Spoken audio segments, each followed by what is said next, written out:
আজ আমি হাজির হয়েছি ডান্স অব দ্য ফনিক্সের পার্ট ৪ নিয়ে। চলো ড্রামাটা শুরু করা যাক। শুরুতেই ইউমিং সেলেস্টিয়াল প্যালেসের লাইব্রেরিতে আসে। সে খোঁজ করতে চাইছিল যে মিউকে কে জাগাচ্ছে, কিন্তু সেখানে উইউ থাকায় সে লাইব্রেরির মধ্যে যেতে পারে না। এরপর ইউমিং এর সাথে জুও দেখা করে আর তাকে বলে সে যেন তার সাথে কাজ করে, কিন্তু ইউমিং বলে তুমি যা ভাবছো আমি এমনটা নই, আর আমাদের দুজনের রাস্তাও আলাদা, তাই আমাকে দিয়ে এসব কাজ করানোর চিন্তাও করবে না। ইউমিং যাওয়ার পর জুও ভাবে আমি জানি তোমার দুর্বলতা হচ্ছে ওই ফ্যাং ইউ। জাওই এদিকে আবারও কিছু আজব ধরনের কেক বানিয়ে জুয়ানের কাছে আনে আর তাকে খেতে দেয়। জুয়ান প্রথমে খেতে চায় না, কিন্তু তার মন রাখার জন্য সে খেয়ে দেখে, কিন্তু এবারেরটাও ঠিক আগেরটার মতো আজব হয়েছে। তাই সে বলে এটা এতটাও খারাপ হয়নি। জাওই বলে ঠিক আছে, তাহলে তুমি সবগুলো খেয়ে দেখো।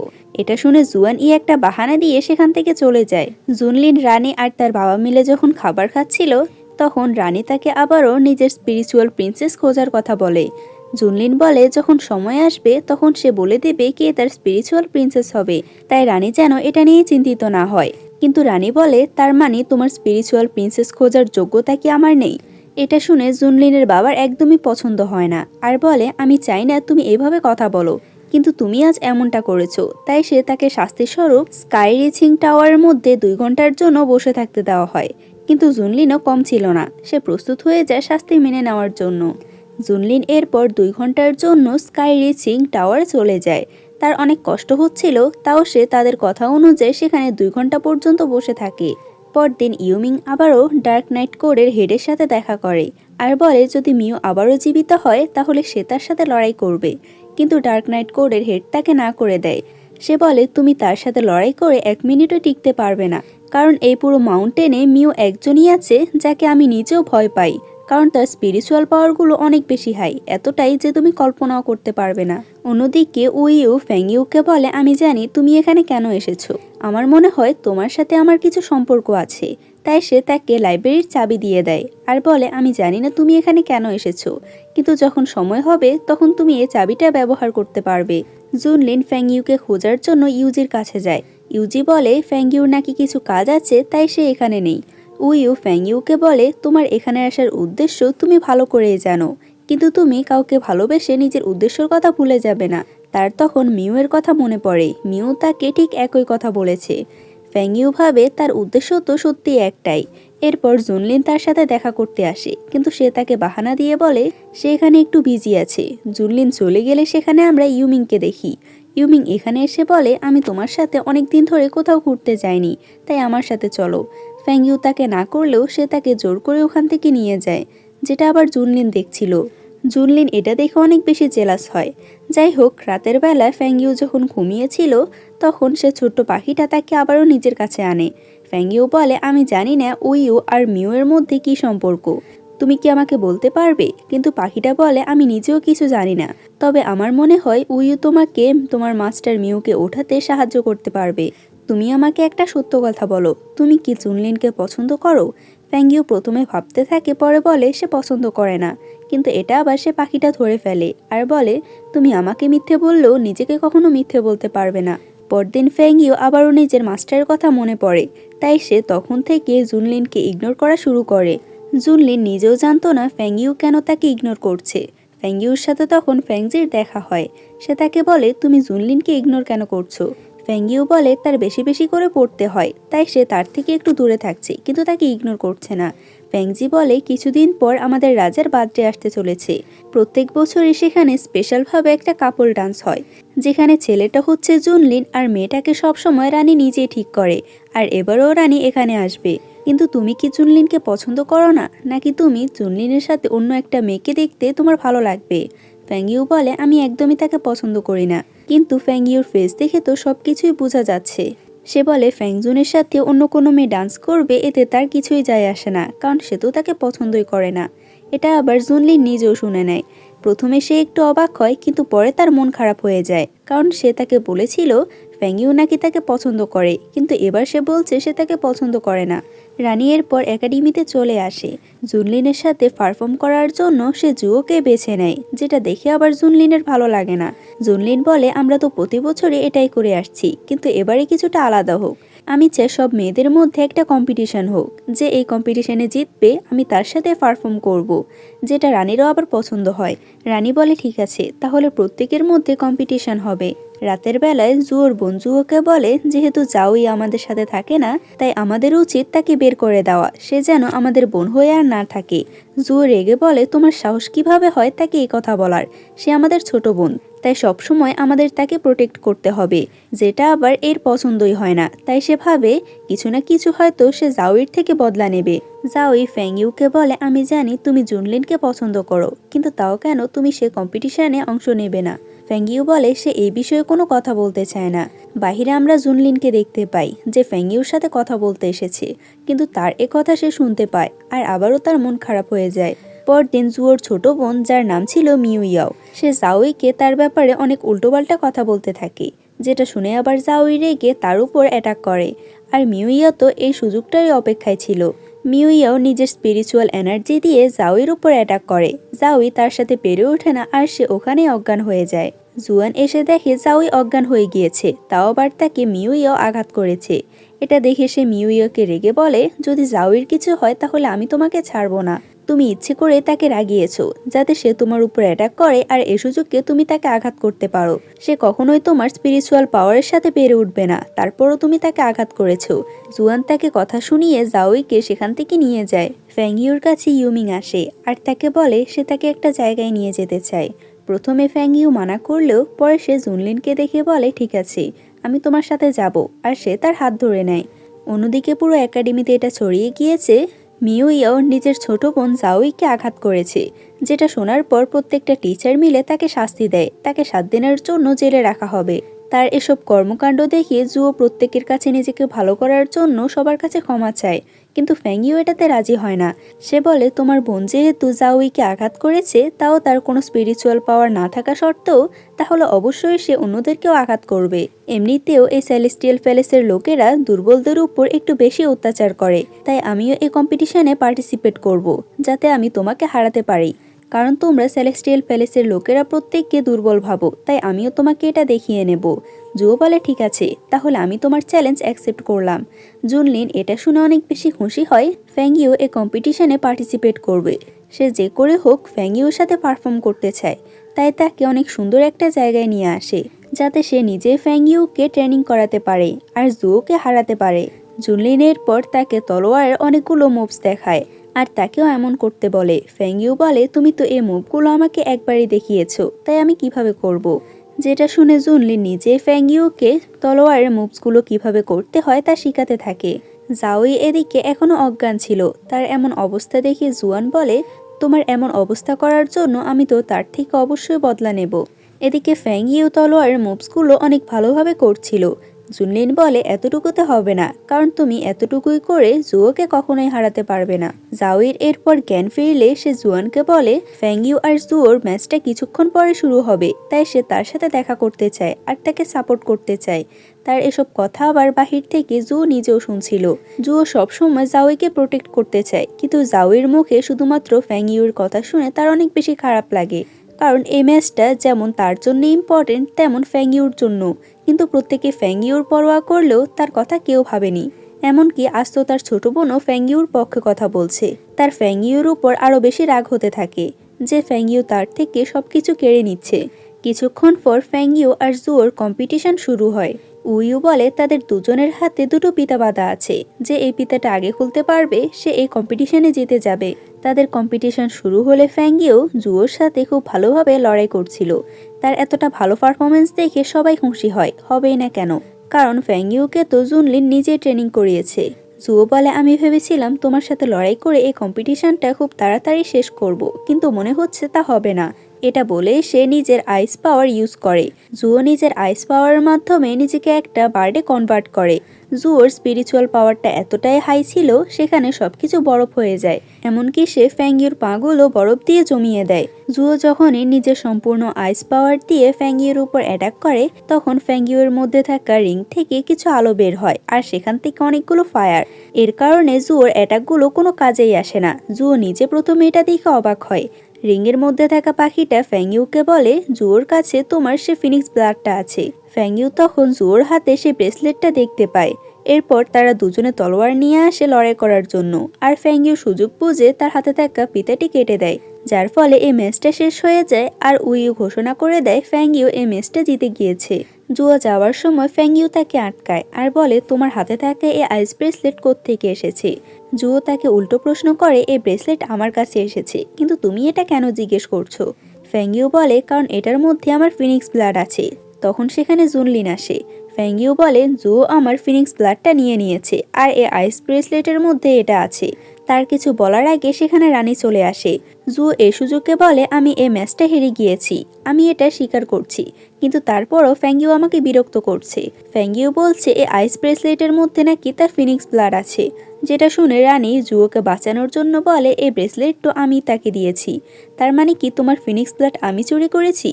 তার এসব কথা শুনে আবার ফ্যাংইউ অবাক, সে কিছুই বলতে পারে না। ফ্যাংইউ এরপর সবাইকে বলে সে একটু মিথ্যে কথা বলছে না, কিন্তু তার কথা কেউই বিশ্বাস করতে চায় না। জুনলিন কিছু করছে না দেখে জুয়ান এসে বলে, তোমার জায়গায় যদি আমি হতাম তাহলে আমি যে মেয়েটাকে পছন্দ করি তার জন্য আমি শেষ পর্যন্ত লড়াই করে যেতাম। কিন্তু জুনলিন তার কথা কোনো উত্তর দেয় না। এরপর সে অন্য একটা জায়গায় গিয়ে বলে, আমি জানি আমি রানীকে কোনো প্রশ্ন করতে পারবো না, যদি আমি তাকে প্রশ্ন করি তাহলে সে হয়তো ফ্যাংইউর কোনো ক্ষতি করতে পারবে, তাই আমি চাই তোমরা দুজনে এই কাজটা করো। রানী এদিকে জুয়োকে বলে সে আইস ব্রেসলেটটা তাকে দেওয়ার জন্য। জুয়ো না চাইতো তাকে সে আইস ব্রেসলেটটা দিয়ে দেয়। রানী বলে, 3 বছর আগে ফ্যাংইউ এখানকার সবথেকে জিনিয়াস কাল্টিভেটর ছিল, কারণ তার কাছে এই ফিনিক্স ব্লাডটা ছিল, এমনকি তুমিও তার সাথে পেরে উঠতে না। সে নিজের ফিনিক্স ব্লাডটা ছাড়া কিছুই করতে পারবে না, তাই আমি চাই না এই ফিনিক্স ব্লাডটা তার হাতে যাক। ফ্যাংইউ এটা ফিরে পেলে সে আবারও স্পিরিচুয়াল প্রিন্সেস হবে, আমি চাই না সে স্পিরিচুয়াল প্রিন্সেস হোক। আমি তোমাকে এটা ফিরিয়ে দিচ্ছি, কারণ তোমাকে এটা খুব সাবধানে রাখতে হবে, ফ্যাংইউ এর হাতে যেন এই ব্রেসলেটটা না পড়ে। ফ্যাংইউ এদিকে মন খারাপ করে বসেছিল, কারণ তার কথা কেউ বিশ্বাস করছিল না। তখন জুনলিন আসলে ফ্যাংইউ বলে, তুমি এখানে কেন এসেছো? আমার কথা তো তুমি নিজেও বিশ্বাস করছিলে না। জুনলিন বলে, যদি তখন আমি কিছু বলতাম তাহলে অবশ্যই রানী তোমাকে শাস্তি দিত, আমি তোমার ফিনিক্স ব্লাডটা ফিরিয়ে আনার জন্য তোমাকে সাহায্য করতে পারতাম না, তাই যা করতে হবে আমাদেরকে খুব ভালো করে চিন্তা করতে হবে। এরপর ফাইনালি রাজার বার্থডের দিন চলে আসে, যেখানে ফ্যাংইউ আর জুনলিন তো অনেক ভালোভাবে পারফরমেন্স করে, যেটা দেখে আবার প্রত্যেকেই খুশি হয়। ফ্যাংইউকে দেখে ইয়ান আর নিং দুজনে অনেক বেশি প্রশংসা করে, আর রাজা যখন তাকে চিনতে পারে তখন সে রানীকে বলে, 3 বছর আগে ফ্যাংইউ এর সাথে তো জুনলিনের এঙ্গেজমেন্ট ঠিক হয়ে আছে। তার কথা ঘোরানোর জন্য জুয়ো রাজাকে বলে সে তার জন্য অনেক সুন্দর একটি গিফট রেডি করেছে। রানীও বলে সে এই মেয়েটাকে চুজ করেছে, জুনলিনের জন্য জুয়ো কেমন হবে। রাজা কোনো ডিসিশন নেওয়ার আগে জুনলিন বলে, কেউ যেন তার জন্য কোনো মেয়ে না দেখে, কারণ সে নিজে একজনকে চুজ করেছে, আর সে হচ্ছে ফ্যাংইউ। রানী বলে, আমি জানি ফ্যাংইউ এর ফিনিক্স ব্লাডটা হারিয়ে গিয়েছে, তাই তোমার তার উপর দয়া করার প্রয়োজন নেই, খুব তাড়াতাড়ি ফ্যাংইউ নিজেও একটা ভালো ছেলে পেয়ে যাবে। কিন্তু জুনলিন এটাতে রাজি ছিল না, আর বলে, আমি ফ্যাংইউকে সত্যি অনেক ভালোবাসি, তাই যদি বিয়ে করতে হয় তাহলে আমি তাকেই করব। জুনলিনের কথা শুনে রাজা রেগে যায় আর বলে, নিজের বিয়ের ডিসিশন নেওয়ার অধিকার তোমাকে কে দিয়েছে? জুনলিনও সোজাসুজি বলে দেয় সে যদি কখনো বিয়ে করে তাহলে ফ্যাংইউকে ছাড়া সে কাউকে বিয়ে করবে না, তাই তার বাবা রাজি হোক বা না হোক। রাজা তখন নিজ থেকে একটা ডায়েরি উঠিয়ে নেয়। এই ডায়েরিটা জুনলিনকে ফ্যাংইউ তার বার্থডের সময় গিফট করেছে, যেখানে একটা ড্রয়িং আঁকা ছিল। এই ড্রয়িংটা দেখে রাজার তখন নিজের স্ত্রীর কথা মনে পড়ে, যে জুনলিনের মা ছিল। রাজা তাকে অনেক বেশি ভালোবাসত। রাজা ফ্যাংইউকে জিজ্ঞেস করে এই ডায়েরিটার মধ্যে থাকা ড্রয়িংটা কে এঁকেছে। ফ্যাংইউ বলে এটা সে এঁকেছে। তার কথা শুনে রাজা অনেক খুশি হয় আর বলে, যদি তুমি তোমার ফিনিক্স ব্লাডটা পেতে পারো তাহলে তুমি জুনলিনের স্পিরিচুয়াল প্রিন্সেস হতে পারবে, যেটা শুনে আবার জুনলিন অনেক খুশি হয়। তাদের এই ডিসিশনে আবার রানী খুশি ছিল না, কারণ এখানে আসার আগে সে প্ল্যান করে রেখেছিল কি করবে, কিন্তু তার প্ল্যান মোতাবেক তো কিছু হয় না, উল্টো সবকিছু গড়বড় হয়ে যায়। তাই সে জুয়োকে ডেকে নিয়ে বলে, তুমি কি জুনলিনকে সত্যি পছন্দ করো? জুয়ো বলে, আমি শুধু জেতাকেই পছন্দ করি, কারণ আমি কোনো কিছুতে হারতে চাই না। যেটা শুনে রানী বলে, এজন্যই আমি তোমাকে বলেছিলাম আমরা দুজনে একই, তাই তুমি চাইলে আমার সাথে কাজ করতে পারো। জুয়ো বলে, রানী যা বলবে সে তাই শুনবে। এরপর আমরা ইউমিংকে দেখি, যে কিনা এখনও উইউর পিছু করছিল। তার সন্দেহ হচ্ছিল কোথাও না কোথাও মিউকে জাগানোর পেছনে হয়তো উইউর হাত আছে। ফ্যাংইউকে এরপর ছোট্ট পাখিটা ডেকে নিয়ে বলে, তোমাকে খুব তাড়াতাড়ি ল্যান্টনের দ্বিতীয় টুকরোটা খুঁজে বের করতে হবে। আর আমার কেন জানি মনে হচ্ছে এই প্যালেসে কিছু না কিছু একটা গন্ডগোল আছে, আর খুব তাড়াতাড়ি কিছু একটা হবে। ফ্যাংইউ তাকে জিজ্ঞেস করে, সে বলে, আমি জানি না, তবে আমার মনে হচ্ছে খুব তাড়াতাড়ি কিছু একটা ঘটতে চলেছে। রাতের বেলা যাওই ফ্যাংইউকে বলে, আজ একটা ফেস্টিভ্যাল আছে, যে ফেস্টিভ্যালে প্রত্যেকটা মেয়ে নিজেদের ভালোবাসার মানুষের জন্য একটা লেটার লিখে, তাই তোমারও উচিত জুনলিনের জন্য একটা লেটার লেখা।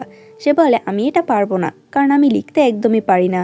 যাওই বলে, প্রত্যেকটা মেয়ে এখনও কিন্তু জুনলিনকে পছন্দ করে, তাদের বিশ্বাস তুমি হয়তো নিজের ফিনিক্স ব্লাডটা পাবে না, আর এ সুযোগে কেউ না কেউ হয়তো জুনলিনকে পেয়েও যেতে পারে। এটা শুনে ফ্যাংইও বুঝতে পারে, আর যাই হোক তাকে অবশ্যই লেটার লিখতে হবে, যাতে জুনলিনকে অন্য কোনো মেয়ে নিজের করতে না পারে।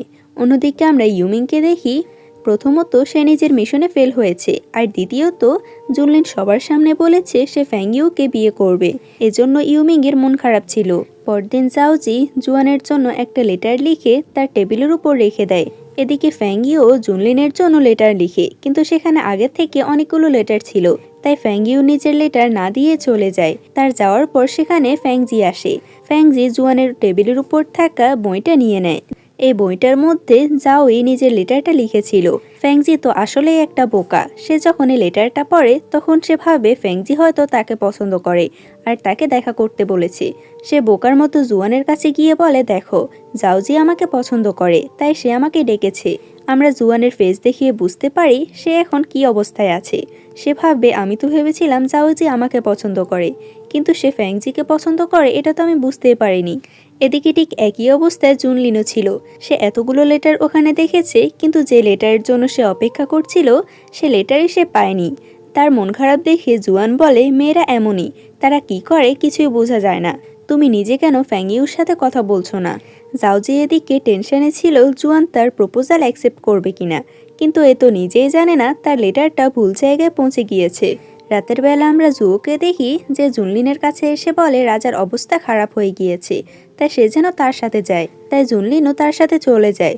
অন্যদিকে আমরা জাওইকে দেখি যে ল্যান্টন শোতে এসে জুয়ানের জন্য অপেক্ষা করছে, কিন্তু তখন সেখানে ফ্যাংজি আসে। ফ্যাংজি এখানে অনেক খুশি ছিল। তাকে দেখে জাওজি ভাবে সেখানে জুয়ান কেন আসেনি। তখন আমরা জুয়ানকেও দেখতে পাই, কারণ তার বিশ্বাস হচ্ছে না জাওজি ফ্যাংজিকে পছন্দ করে। তারা তিনজন হাঁটার সময় জুয়ান জাওজির হাত ধরে ফেলে, এতে করে তারা দুজনে দাঁড়িয়ে যায়, আর এ বোকা ফ্যাংজি তো হাঁটতেই থাকে। এদিকে রাজা হঠাৎ অজ্ঞান হয়ে যাওয়ার কারণে ডাক্তার রানীর সামনে বলে তার স্পিরিচুয়াল পাওয়ারগুলো কম হওয়াতে সে অজ্ঞান হয়ে গিয়েছে। কিন্তু সে জুনলিনকে বলে, আমার মনে হয় এটাতে কিছু গন্ডগোল আছে।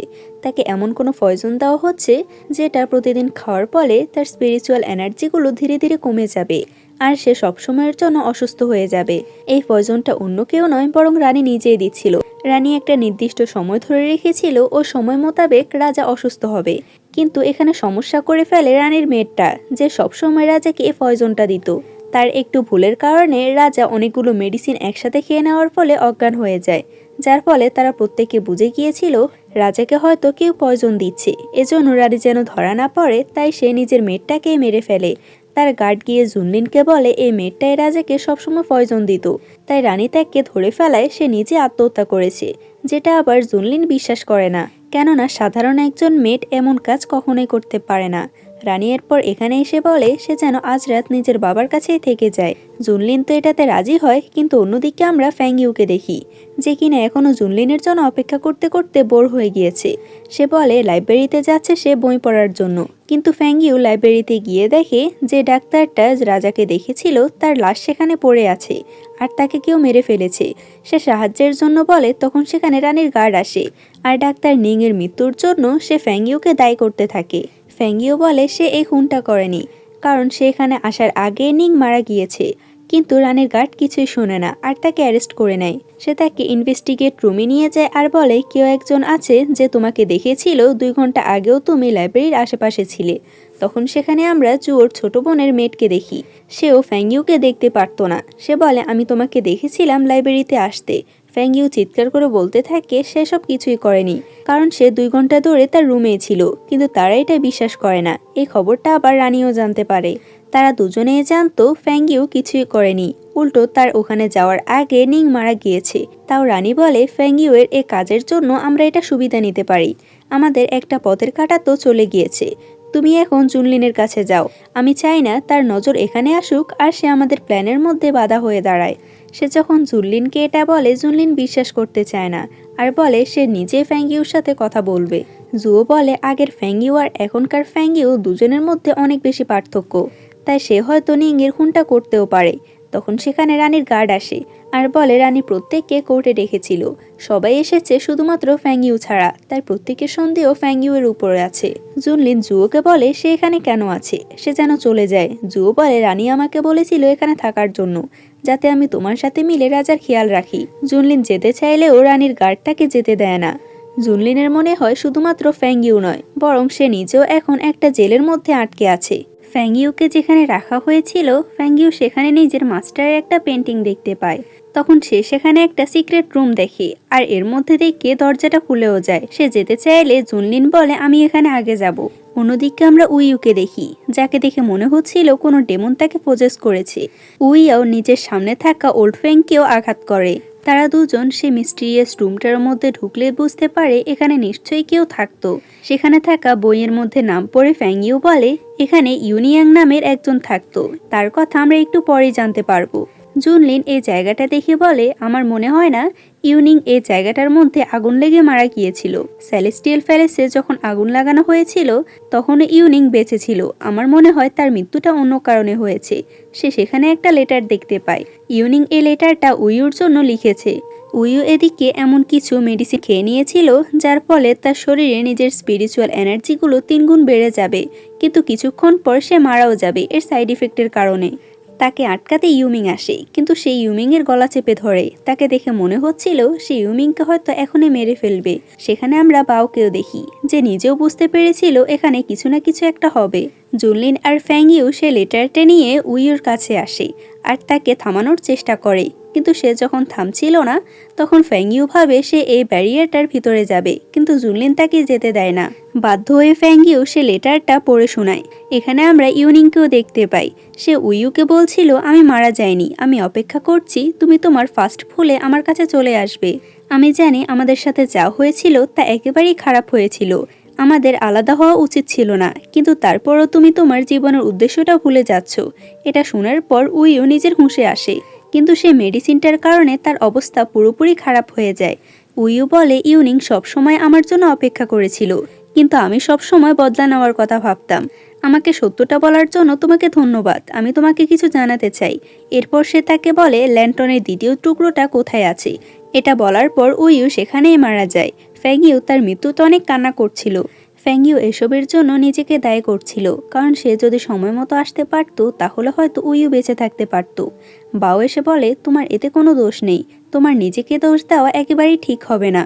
ফ্যাংইউ তখন এসব দেখে জুনলিনকে বলে আমি তোমাকে কিছু বলতে চাই, যেটা তোমার জানা অনেক বেশি প্রয়োজন। সে এরপর তার ফার্স্টের ব্যাপারে বলে আর বলে আমি সেই ফ্যাংইউ নই যার সাথে তোমার এঙ্গেজমেন্ট ঠিক হয়ে আছে, আর তুমি যাকে পছন্দ করো। জুনলিন বলে তাতে কিছুই যায় আসে না, যখন আমি তোমাকে প্রথমবার দেখেছিলাম তখনই আমি সবকিছু বুঝে গিয়েছি। আমি অপেক্ষায় ছিলাম কখন তুমি আমাকে নিজে সত্যটা বলবে। জুও দূর থেকে দাঁড়িয়ে তাদের কথাগুলো শুনছিল। তার আবারও মনে হতে থাকে ফ্যাংইউ তার কাছ থেকে সবকিছু কেড়ে নিচ্ছে। বাও এরপর রাজাকে বলে সে কিছুদিনের মধ্যে ঠিক হয়ে যাবে। তাকে কিছু মেডিসিন দেওয়া হচ্ছিল যার ফলে তার স্পিরিচুয়াল পাওয়ারগুলো একেবারেই শেষ হয়ে যাচ্ছিল, কিন্তু আমি যে মেডিসিনটা দিয়েছি এর মধ্যে তুমি খুব তাড়াতাড়ি ঠিক হয়ে যাবে। অন্যদিকে জুও জাউজির কাছে এসে বলে আমি নিজ কানে শুনেছি ফ্যাংইউ নিজে বলেছিল সে নাকি ফ্যাংইউ নয় বরং অন্য কেউ। জাউজি বলে আমি জানি তুমি তাকে পছন্দ করো না, কিন্তু তার মানে এই নয় যে তুমি তার ব্যাপারে আমার সামনে মিথ্যা কথা বলবে। জাউজি তার কথা না শুনলে জুও এরপর রানীর কাছে যায়। আজকে তো রানীকে দেখতে পুরো অন্যরকম লাগছিল। জুও বলে ফ্যাংইউ আমার কাছ থেকে আমার সবকিছু ছিনিয়ে নিচ্ছে, এমন চলতে থাকলে আমাদের প্ল্যান মতো কিছুই হবে না। সে বলে আমি তা জানি। তখন সেখানে ডেমনদের লিডার আসে, যে হচ্ছে ইউমিং এর বাবা। তাকে দেখে আবার জুও অনেক বেশি অবাক হয়, কারণ সে জানতো না রানী নিজেই ডার্ক নাইট কোডের হেডের সাথে মিলিত আছে। রানী বলে তুমি যদি নিজেকে আরো পাওয়ারফুল করতে চাও আর ফ্যাংইউর ফিনিক্স ব্লাডটা ইউজ করতে চাও তাহলে তোমাকে অবশ্যই ডার্ক নাইট কোডের হেডের হেল্প অবশ্যই নিতে হবে। জুও তার কথাতে রাজি হয়ে যায়, কেননা সে যে কোনো মূল্যে হোক ফ্যাংইউকে হারাতে চায়। উইউর কথা মতো ফ্যাংইউ সে ল্যান্টনের দ্বিতীয় টুকরোটা পেয়ে যায়, আর সে স্পিরিট রিংয়ের মাধ্যমে সে পাখিটাকে বলে দেয় দ্বিতীয় টুকরোটা সে পেয়ে গিয়েছে। জুয়ো এদিকে ডার্ক নাইট কোডের হেল্প নিচ্ছিল তার পাওয়ারগুলো বাড়ানোর জন্য। ডার্ক নাইট কোডের হেড তো অনেক বেশি খুশি হয়, কারণ তার প্ল্যানটা কাজ করছে। সে আর রানী মিলে জুয়োর ব্যবহার করছে, কিন্তু জুয়ো এটা একটুও বুঝতে পারছে না। ফ্যাংইউ এরপর সে ল্যান্টনের টুকরোগুলোকে একসাথ করে, যার ফলে সেখানে একটা পাওয়ার ক্রিয়েট হয়। আর এই পাওয়ারের কারণে মিউর হাতে একটু নড়চড় করছিল, এর মানে সে খুব তাড়াতাড়ি জেগে যাবে। রানী এদিকে আকাশের মধ্যে একটা তারা দেখতে পায়, যেটা কিনা অনেক বছর আগে মিউ এ তারাতে পরিণত হয়েছে। এটা দেখে রানী বুঝতে পারে নিশ্চয়ই কেউ মিউকে জাগিয়েছে। জুয়ো রানীর কাছে এসে প্রশ্ন করে তাকে কেন ডার্ক নাইট কোডের হেল্প নিতে হচ্ছে। রানী তাকে মিথ্যা একটা গল্প শোনায়। অনেক বছর আগে যখন ডেমনরা এখানে হামলা করেছিল, তখন মিউ একমাত্র ছিল যার এনার্জি লেভেল এতটাই বেশি, সে একাই সে ডেমনদের সাথে লড়াই করেছে। কিন্তু তার এনার্জি এতটা হাই হওয়ার কারণে সে কিছুদিনের মধ্যে ইমোর্টাল হয়ে যেত। কিন্তু তার এই কাল্টিভেশনগুলো রাজা নিজে বন্ধ করেছে, যার ফলে মিউয়ের আত্মা একটা তারাতে পরিণত হয়েছে। আর তখন থেকে রাজা সেলেস্টিয়াল প্যালেসের রাজা হয়েছে। সে এখন পর্যন্ত এই রাজ্যটাকে ঠিকভাবে চালাচ্ছে। জুনলিন একবার জানতে পারলে সে কখনোই তার বাবার পক্ষে থাকবে না। তাই তুমি কি চাও না যে এই পুরো সেলেস্টিয়াল প্যালেসটা বেঁচে থাকুক? একবার যদি মিউ জেগে যেতে পারে তাহলে সবকিছুই ধ্বংস হয়ে যাবে। আর এ বোকার মতো জুয়ো তার কথাগুলো বিশ্বাস করছিল। পরদিন আমরা জুয়োর মাস্টারকে দেখি, যে এত বছর পর এই সেলেস্টিয়াল প্যালেস দেখার জন্য এসেছে। সে রানীর বোন ছিল। জুয়ো আর মিউইও মিলে তাকে পুরো সেলেস্টিয়াল প্যালেসটা দেখাচ্ছিল। তখন সে জাওজিকে দেখতে পায়। এখানে সব থেকে বড় টুইস্ট হচ্ছে জাওজি এই মাস্টারেরই মেয়ে। জাওজি যখনই সে পয়জনটা খেয়ে নিয়েছিল আর তার কাল্টিভেশন সম্পূর্ণ চলে গিয়েছিল, তখন তার মা তাকে ছেড়ে দিয়েছে। জুয়োর মাস্টারের মেয়ে জাওজি হওয়ার কারণে জুয়ো সবসময় তাকে প্রোটেক্ট করার কথা বলে। মিউইও এখানে জাওজিকে নিজের মায়ের সামনে ছোট দেখানোর জন্য অনেক কথা বলে, আর জাওজিকে বলে সে তার সাথে কম্পিটিশন করতে চায়। তখন সেখানে জুয়ান চলে আসে। জুয়ান তাদের কথা শুনে অনেক ভয় পেয়ে যায়, কারণ মিউইওর যে স্পিরিচুয়াল পাওয়ার ছিল তাতে জাওই তার সাথে কখনোই পেরে উঠবে না। এরপর তাদের দুজনের কম্পিটিশন শুরু হয়। মিউইও বলে তুমি যত চেষ্টাই করো সবকিছুই তোমার জন্য বেকার হবে। তার কথা শুনে আবার জাওই একটু নার্ভাস হয়ে যায়। তখন সে জুয়ানের দিকে তাকায়। জুয়ান তাকে কিছু ইশারা করলে জাওই নিজের পাওয়ারের মাধ্যমে নিজের চারদিকে বরফের ব্যারিয়ার বানিয়ে দেয়। এসব কিছু জুয়ানের জন্যই হয়েছে। মিউইয়াও তার উপর অ্যাটাক করতে গেলে মাস্টার তাকে আটকে দেয় আর বলে এই ম্যাচটা জাওই জিতে গিয়েছে। এটা শুনে আবার মিউইয়ার পছন্দ হয় না। সে মাস্টারের সাথে তর্ক করতে থাকে। মাস্টার রেগে গিয়ে বলে তুমি যদি আর একটা কথাও বলো তোমাকে এই সেলেস্টিয়াল প্যালেস থেকে বের করে দেওয়া হবে। জুয়ো তাকে বোঝানোর জন্য আসলে মিউইও বলে সে সবসময় তাকে লেকচার দিতে আসে, সে কেন তার পক্ষে আসে না। জুয়ো বলে তুমি হয়তো জানো না মাস্টারের মেয়ে হচ্ছে জাওই। যদি তখন জাওইর কাল্টিভেশন শেষ হয়ে না যেত তাহলে আগে আমার জায়গায় জাওই থাকতো। জাওজি জুয়ানিকে অনেক বেশি ধন্যবাদ জানায়। জাওজি যখন তাকে ইশারা করে তার পাওয়ার ব্যাপারে না বলতো তাহলে হয়তো জাওই নিজের কাল্টিভেশন আর কখনো ফিরে পেত না। তার কথা শুনে জুয়ান কিছু বলতে পারে না, কিন্তু সে ওখান থেকে লজ্জা পেয়ে চলে যায়। জাওজি এরপর ফ্যাংইউর কাছে যায়। সেদিন যে ফেস্টিভ্যাল হওয়ার কথা ছিল তা তো রাজার অসুস্থ হওয়ার কারণে এটা আজকে হচ্ছে। তুমি কি সেখানে যাবে? ফ্যাংইউ তার কথায় রাজি হয়ে যায়। আসলে এসব তো কিছুই হচ্ছে না, বরং জাওইকে জুনলিনি পাঠিয়েছিল তাকে আনার জন্য। ফ্যাংইউ সেখানে গেলে ইউমিংকে দেখতে পায়, যে তার সাথে করে ফ্যাংইউকে নিয়ে যায়। এটা দেখে আবার জাওজির পছন্দ হয় না। ইউমিং তাকে অনেক উঁচু একটা জায়গায় নিয়ে যায়, যেখানে ল্যান্টন শোটা অনেক সুন্দরভাবে দেখা যাচ্ছিল। সে তার জন্য একটা বাঁশি বাজায়, যেটা ইউমিংয়ের মায়ের ছিল। ইউমিং ফ্যাংইউকে নিজের ফিলিংসের কথা বলে আর বলে এ বাঁশিটা সে তাকে দিতে চায়। ফ্যাংইউ বলে তোমার উচিত না এটা আমাকে দেওয়া, বরং সে মেয়েটাকে তোমার দেওয়া উচিত যে তোমাকে সত্যি ভালোবাসে। ইউমিং বলে আমি জানি তোমার মনে শুধুমাত্র জুনলিন আছে, তারপরও আমি একবার চেষ্টা করতে চেয়েছিলাম। ফ্যাংইউ তাকে রিজেক্ট করেছে। বেচারার মনটাই অনেক বেশি খারাপ হয়ে যায়। ফ্যাংইউ সেখান থেকে চলে যেতে চাইলে জুনলিন তাকে দেখতে পায়। সে বাহানা করে বলে আমি শুনেছি তুমি নাকি আমাকে ভালোবেসে ফেলেছো। ফ্যাংইউ বলে কিন্তু আমি তো তোমাকে ভালোবাসি না। সে বলে কিন্তু আমার তো এটা দেখতে হবে। সে তাকে নিজের অনেক ক্লোজে আনে আর এরপর তাকে কিস করে। এরপর জুনলিন ফ্যাংইউকে বলে এই ল্যান্টন শোটা আমি তোমার জন্য করেছি, কারণ আমি সবসময় তোমার সাথে থাকতে চাই। সে তাকে খুব সুন্দর করে প্রপোজ করে আর ফ্যাংইউ তার প্রপোজটা অ্যাকসেপ্ট করে নেয়। জুয়ো এদিকে জাওজিকে আবারও বলে তুমি যে ফ্যাংইউকে আগে ভাবতে সে ফ্যাংইউ নয়, আমি তোমাকে সত্য কথা বলছি। ফ্যাংজিও বোকার মতো বলে দেয়, আমি মাঝে মাঝে তাকে তার গলায় থাকা রিংয়ের সাথে কথা বলতে দেখেছি। জু বলে, আমি জানি তুমি আমার কথা বিশ্বাস করবে না, তাই তুমি সুযোগ পেয়ে তার থেকে সে রিংটা নিয়ে নাও আর এখানকার সবথেকে উঁচু মাউন্টেনে যাও যেখানে একটা ফেরি থাকে। তুমি তাকে সেই রিংটা দেখালেই সে তোমার সমস্ত ডাউট ক্লিয়ার করে দেবে। বোকার মতো জাওই তার কথায় রাজি হয়। আসলে সেখানে কোনো ফেরি ছিল না, বরং এসব কিছুই ছিল জুয়োর চাল। জাওই ফ্যাংইউর কাছে এসে বলে, আমি জানি তুমি অনেক টায়ার্ড, তাই তুমি শাওয়ার নিয়ে নাও। ফ্যাংইউ তার কথা মতো সেটাই করে। এই সুযোগে জাওজি স্পিরিট রিংটা সেখান থেকে চুরি করে নেয়। এদিকে রানী অনেক বেশি খুশি ছিল, কারণ সে জোর ব্যবহার করে কিছু তো কাজ একটু করতে পারছে। এরপর আমরা মাউন্টেনে থাকা এই মনস্টারটাকে দেখি। তার সাথে কিছুক্ষণ পরে জাওজির দেখা হবে। সে মাউন্টেনে একা একাই আসে, আর তার এখানে অনেক বেশি ভয় লাগছিল। জাওজিকে না পেয়ে ফ্যাংইউ এরপর গার্ডদের থেকে জানতে পারে জাওই মাউন্টেনে গিয়েছে, তাও আবার সেখানে অনেক পুরনো একটা ডেমনিক ব্রিস্ট থাকে। জাওজির জন্য ফ্যাংইউর অনেক বেশি চিন্তা হচ্ছিল, তাই সে সেখানে যাওয়ার জন্য বেরিয়ে পড়ে। জাওজি এদিকে অজ্ঞান হয়ে গিয়েছে। ইউমিং তার বাবার থেকে জানতে পারে ফ্যাংইউ সে মাউন্টেনে গিয়েছে।